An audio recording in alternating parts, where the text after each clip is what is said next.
Bonjour et bienvenue sur Le Panier, le premier podcast e-commerce et retail en France. Changement de format, je vous propose une petite dizaine d'interviews enregistrées en live lors du salon One-to-One e-commerce et retail à Monaco qui a eu lieu mi-mars 2024.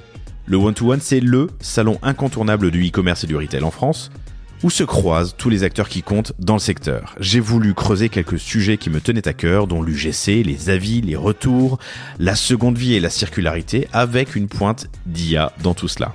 Bonne écoute!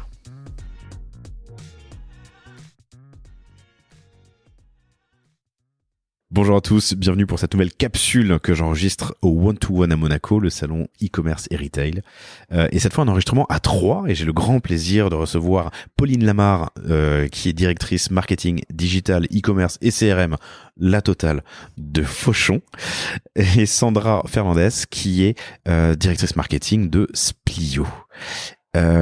Petit disclaimer, on travaille avec Pauline et Fauchon sur des sujets de transfo, mais ça n'influencera pas du tout l'enregistrement qu'on va faire maintenant. Pas du tout. Sandra, est-ce que tu me présentais Splio ? Bien sûr, bonjour. Splio, c'est une plateforme marketing SaaS qui couvre tous les besoins du marketing client. La force de notre proposition de valeur, elle est dans la combinaison d'emblée de la CDP au marketing automation, qui permet en fait aux clients d'utiliser la data au quotidien et de la placer au cœur de l'activation marketing. Cette plateforme, elle met également à disposition en fait toute une série d'add-ons, une suite d'add-ons allant d'un moteur de fidélité au mobile wallet à l'IA prédictive, pour permettre justement aux marques au fur et à mesure de leur croissance, au fur et à mesure de leurs besoins, d'actionner une de ces briques fonctionnelles. Ce qu'il faut retenir aussi, c'est le multicanal. Hein. Absolument, l'email, le SMS, le push wallet, puis plein d'autres après. Le push wallet, alors pour ceux qui ne... Oui. C'est quoi ? Alors les mobile wallets, on en a tous dans nos portables, sachez-le. En fait, peut-être même qu'il vous arrive d'avoir votre billet dans le mobile wallet.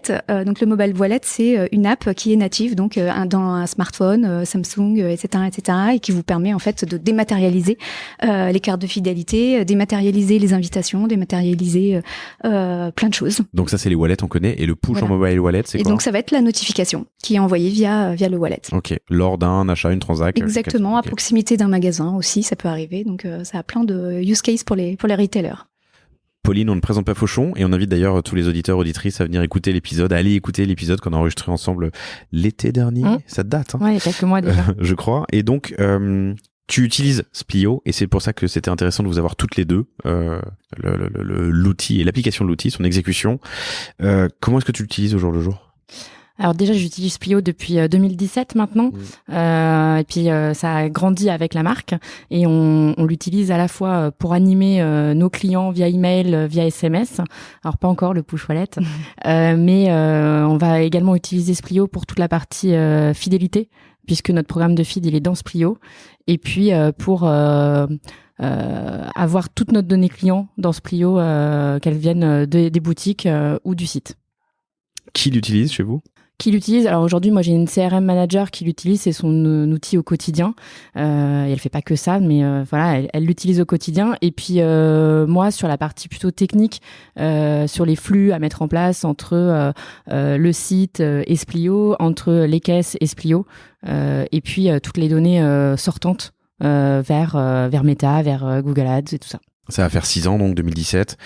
Quelqu'un qui s'y mettrait demain, qu'est-ce que tu lui donnerais comme conseil ? Mais alors Splio ou autre outil de déjà tu vois, se mettre sur Splio, et puis s'y mettre demain, c'est tout à fait possible puisque finalement c'est une plateforme qui est user friendly, c'est une plateforme. Enfin moi je m'y suis mis du jour au lendemain. En 2017 je connaissais pas, j'étais toute seule et il a fallu router la news du lendemain et c'était parti en fait. Donc ne pas hésiter, s'y mettre. Simplicité, s'y mettre, mettre un peu les mains dans le cambouis, mais pas énormément. Hein, ça reste une plateforme marketing, c'est-à-dire que même sans DSI on peut y aller en fait.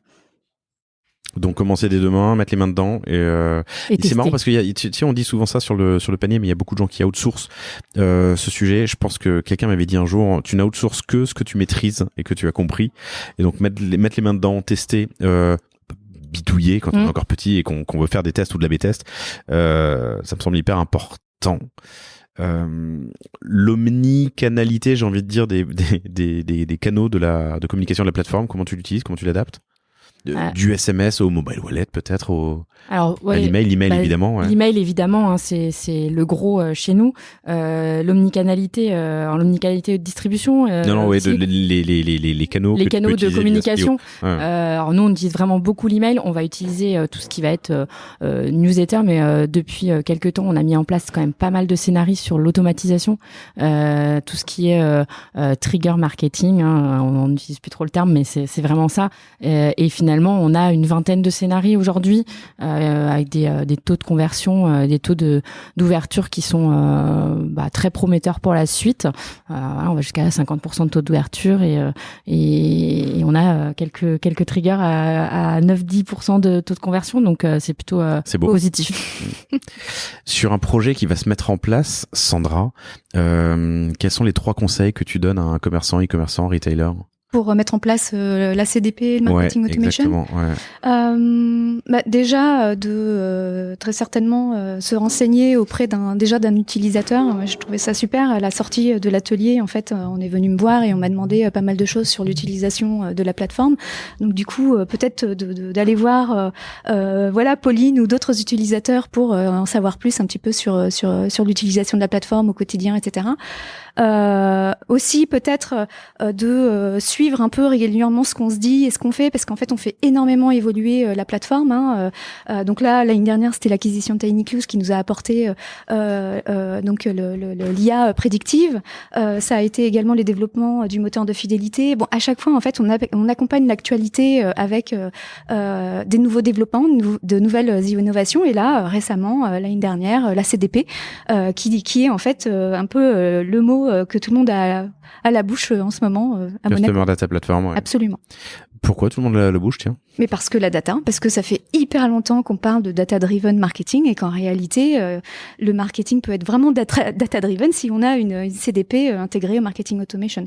Pour nous, en fait, chez Splio, c'est le nouveau marketing automation. C'est celui qui vient combiner à la CDP. Et c'est ce qu'on propose aujourd'hui. L'intégration de TinyClues s'est faite il y a un an et demi, c'est ça? Oui, c'est ça, il y a un an. On l'a d'ailleurs annoncé à l'occasion de Monaco il y a un an. Monaco, il y a un an. Tu parlais de l'atelier à l'instant, c'est parce que Sandra et Pauline ont animé à l'instant à Monaco un atelier justement CRM, CDP. Exactement. Moi, j'étais là en train d'enregistrer, donc j'ai pas pu y assister. Quel timing de mise en place? 3 mois. 3 mois, ouais. Okay. C'est a priori la moyenne, 3 mois. Okay. Si je me trompe pas, Pauline. Oui, 3 mois. C'était en 2017, ça date. Oui, sur marketing automation, ça peut être beaucoup plus rapide. La CDP, c'est 3 mois à peu près, 3-4 mois. On va pas se mentir, il faut avoir quand même un petit peu de temps. Ça se fait pas en 2 semaines, mais ça met pas non plus 6 mois, 1 an. Et si je te demandais de me faire une autre phrase qui commence par "on va pas se mentir", qu'est-ce que tu me dirais? Et toi, Sandra, peut-être. On va pas se mentir. On va pas se mentir, vivement le Jimmy's ce soir. Alors, pour ceux qui ne connaissent pas, et je vous invite tous et toutes à venir au One-to-One si vous le pouvez un jour. Effectivement, le dernier soir, il y a un gala sous un chapiteau, et ensuite une soirée qui se continue au Jimmy's, qui est une boîte de nuit club. Exactement, à Monaco, on passe des très bons moments, annonceurs et partenaires. Et toi, on va pas se mentir? C'était ça, on va pas se mentir? Tu m'as pris de vitesse, hein. Ouais, je t'ai pris de vitesse. Le thème du salon, c'est sous pression, un e-commerce créatif et exigeant. Qu'est-ce que ça t'inspire, Pauline? Effectivement, on a vécu une année 2023 qui était pas aussi fleurissante que les dernières années 20, 21, encore 22. Donc effectivement, on a des gros enjeux sur 2024 en tant qu'e-commerçant. Comment on maintient la croissance ou comment on continue d'avancer. Et ensuite, effectivement, créatif, ça passe aussi par des outils comme Splio. Moi, toute notre création sur la partie emailing, elle est directement dans Splio. L'exigence l'exigence aussi sur la data client. Ça va être, Pour moi, j'ai tout centré sur cette donnée client aujourd'hui et c'est l'avenir sur 2024. Il va falloir qu'on soit extrêmement performant sur la donnée client si on veut réussir notre croissance. Sandra, est-ce que je peux te poser la question à toi? Oui, bien sûr. Moi, ça m'évoque la même question. Oui, la même question, pardon. Oui, ça m'évoque moi surtout le rôle du marketeur qui devient de plus en plus central, le rôle de stratège. en fait. Le marketeur qui est hyper exigeant, on en parlait également tout à l'heure, qui a besoin en fait de s'entourer des bons outils, qui a besoin effectivement d'avoir accès à cette donnée et de pouvoir l'utiliser, la lire, l'interpréter lui-même. Donc je pense que l'aspect stratégie devient de plus en plus importante, et là encore je fais référence à l'atelier, mais Pauline l'a vraiment bien mis en avant. Et puis après, créativité, pour moi c'est aussi c'est un métier, et c'est aussi de l'ordre du marketing, c'est-à-dire de trouver en fait la stratégie éditoriale qui va bien, le design qui va bien, le produit, comment raconter son histoire, c'est le storytelling. Moi je vois plutôt sur cet axe-là. On est le mercredi, qui est le gros jour des visites. Ouais. Sandra, tu as vu passer pas mal les équipes ont vu passer pas mal de monde sur le stand de Splio. Quelles sont les questions, les interrogations, peut-être les freins des commerçants et e-commerçants que tu vois passer? Alors, j'ai pas entendu beaucoup de freins. En fait, les gens, à partir du moment où ils viennent ici, ils sont curieux. Donc, que ce soit après pour passer le pas ou pas, ils viennent se renseigner sur les dernières mises à jour, les dernières innovations, etc. Moi, ce que je disais tout à l'heure, le mot qui revient le plus, c'est CDP. Les gens ont envie de comprendre parce qu'il y en a énormément sur le marché. Et puis, il y a des types de CDP complètement différentes. Des CDP qui s'adressent à des DSI et des CDP comme la nôtre, marketing, qui s'adressent aux marketeurs. Après, toujours, oui, cette curiosité plutôt vive et de besoin d'en comprendre et surtout de networker, d'échanger, de parler. Je trouve que c'est hyper important de sortir de son quotidien et de venir échanger. D'obtenir des nouvelles idées, etc., etc. Donc, c'est ce que tu dis, c'est ce que permet un salon comme le One par exemple. Rencontrer en l'espace de 48 heures tous ceux qui bougent l'écosystème e-commerce retail, quoi. Ouais, exactement. Hyper intéressant. Merci à toutes les deux pour cette petite capsule. Vous pouvez retrouver Sandra sur LinkedIn, Sandra Fernandez avec Fernandes, et Pauline Lamare, Lamare, sur LinkedIn. Merci à toutes les deux. Merci. Merci Laurent. Merci d'avoir écouté cet épisode du Panier jusqu'au bout. J'espère qu'il vous a plu. Si c'est le cas, abonnez-vous pour ne rater aucun épisode. Parlez-en autour de vous et surtout, laissez-moi une note et un commentaire 5 étoiles sur Apple Podcast. N'hésitez pas non plus à le partager à chacun de vos amis dans le business. Chaque nouvel auditeur est une victoire. Si vous avez besoin de lancer ou refondre votre site internet, de créer un Shopify ou un WooCommerce, de performer avec une stratégie de contenu efficace, n'hésitez pas à me contacter à l'adresse lepanier@cosavostra.com.